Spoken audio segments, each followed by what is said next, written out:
Assalamualaikum warahmatullahi wabarakatuh. Perkenalkan, nama saya Firenze Higa Putra dari kelas TI 01.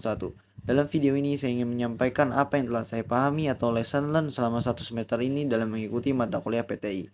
Pada topik pertama adalah pengenalan AIS dan Elena. Di topik ini saya jadi tahu bahwa di AIS kita dapat melihat presensi, melihat jadwal dan lain-lain. Dan di Elena saya dapat mengerjakan kuis, melihat dan mengumpulkan tugas, dan juga saya dapat mendownload materi yang diberikan oleh dosen. Lalu topik yang kedua adalah pemahaman prodi dan perkuliahan. Saya dijelaskan tentang mata kuliah peminatan dan bagaimana roadmap perkuliahan dari semester 1 hingga semester 8. Saya jadi tahu apa yang saya akan tempuh dan lalui selama berkuliah hingga lulus nanti. Selanjutnya topik yang ketiga yaitu adab menuntut ilmu. Saya jadi tahu bahwa ada adab terhadap diri sendiri, adab terhadap guru atau dosen, dan adab terhadap sumber ilmu. Lalu topik keempat adalah materi Cloud Tools. Saya belajar bagaimana mengirim email dengan benar, dijelaskan juga bagaimana cara mengirim chat yang baik ke dosen atau siapapun, dan juga bagaimana cara menggunakan Google Drive untuk membagikan dokumen. Selanjutnya topik yang kelima yaitu sejarah dan konsep teknologi informasi. Saya dapat memahami apa pengertian teknologi informasi, fungsinya, komponennya, dan serta klasifikasi teknologi informasi itu sendiri. Berikutnya topik ke-6 mengenai perkembangan teknologi informasi. Dalam topik ini saya memahami bagaimana sejarah revolusi industri dari 1.0 hingga 5.0, serta bagaimana evolusi dan sejarah perkembangan komputer dari zaman ke zaman. Lalu topik 7 yaitu Office Tools. Di topik ini saya belajar bagaimana menggunakan fitur-fitur dalam Microsoft Office seperti Word dan Excel. Berikutnya topik 8 adalah Collapse Tools. Dalam topik ini saya dapat memahami penggunaan aplikasi seperti Trello dan Miro guna meningkatkan kolaborasi tim dalam perkembangan proyek. Selanjutnya topik 9 yaitu terapan etika AI. Di topik ini saya belajar bagaimana etika penggunaan AI seperti ChatGPT untuk penelitian, penulisan, dan kehidupan sehari-hari, dan penerapan prompt yang benar. AI hanya digunakan sebagai alat pembantu penemukan ide, bukan untuk langsung di copy-paste. Selanjutnya topik 10 adalah netiquette penerima. Yang saya pelajari di topik ini yaitu bagaimana mengkritisi sebuah informasi agar dapat membedakan mana informasi yang hoax, yaitu bertujuan untuk menipu, dan mana tulisan tidak benar, yaitu yang kesalahannya tidak disengaja atau misinformasi. Selanjutnya di topik 11 sebaliknya yaitu netiquette pembuat konten. Pada topik ini saya memahami bahwa jika kita ingin membagikan sebuah informasi, kita harus mencantumkan sumber referensi kita agar pembaca bisa mengetahui bahwa informasi ini benar.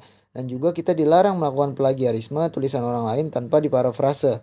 Kita juga harus menyajikan informasi dengan baik agar orang dapat memahami apa maksud tulisan kita. Lalu topik 12 yaitu digital waste. Topik ini membahas tentang penyebab dan dampak dari kecanduan gadget, misalnya seperti orang yang menghabiskan waktu lebih banyak dengan handphone dibanding interaksi sosial, atau juga seperti orang yang merasa cemas jika tidak ada handphone di dekatnya. 20% pengguna internet mengalami masalah seperti pengabaian diri, antisosial, depresi, dan penurunan produktivitas kerja akibat intensitas bersosial media. Lalu saya dijelaskan mengenai dopamine detox yang merupakan teknik untuk mereset sistem otak kita agar otak kita tidak bergantung dengan rangsangan tertentu yang dapat membuat kecanduan. Selanjutnya pada topik 13 yaitu data security. Pada topik ini saya belajar mengenai data privacy, data protection, dan data security. Data privacy yang mencakup informasi pribadi seperti nama, alamat, informasi finansial, dan lain-lain. Yang dimana kita juga memiliki hak privasi terhadap data pribadi yang bertujuan agar tidak ada pencurian informasi, penipuan, dan penyalahgunaan yang dapat merugikan kita. Saya juga dapat memahami mengenai apa itu social engineering, yang dimana itu merupakan cara memanipulasi orang agar memberikan informasi atau melakukan tindakan tertentu dengan memanfaatkan kelemahan orang tersebut. Selanjutnya topik 14 yaitu worksheet pembelajaran. Topik ini saya memahami bagaimana menjadi pembelajar mandiri. Belajar mandiri atau yang disebut self-regulated learning merupakan kemampuan dan keterampilan yang dimiliki oleh pembelajar dalam menentukan pembelajaran, merencanakan pembelajaran, menjalankan pembelajaran, dan merefleksikan hasil belajar. Ada 3 fase dalam self-regulated learning. Yang pertama adalah forethought phase atau fase perencanaan, yang kedua adalah performance phase atau fase pelaksanaan, dan yang ketiga adalah self-reflection phase atau fase refleksi. Lalu yang terakhir topik ke-15 yaitu tentang teknik presentasi. Pada topik ini saya dapat memahami bagaimana cara berpresentasi dengan baik, di mana dalam presentasi kita harus memiliki tujuan dan struktur yang jelas serta membangun interaksi dengan audiens. Kita tidak boleh membaca slide secara langsung ataupun mengabaikan kontak mata, serta kita tidak boleh terlalu bergantung pada skrip. Pada topik ini saya juga dijelaskan mengenai teknik pecah kuca.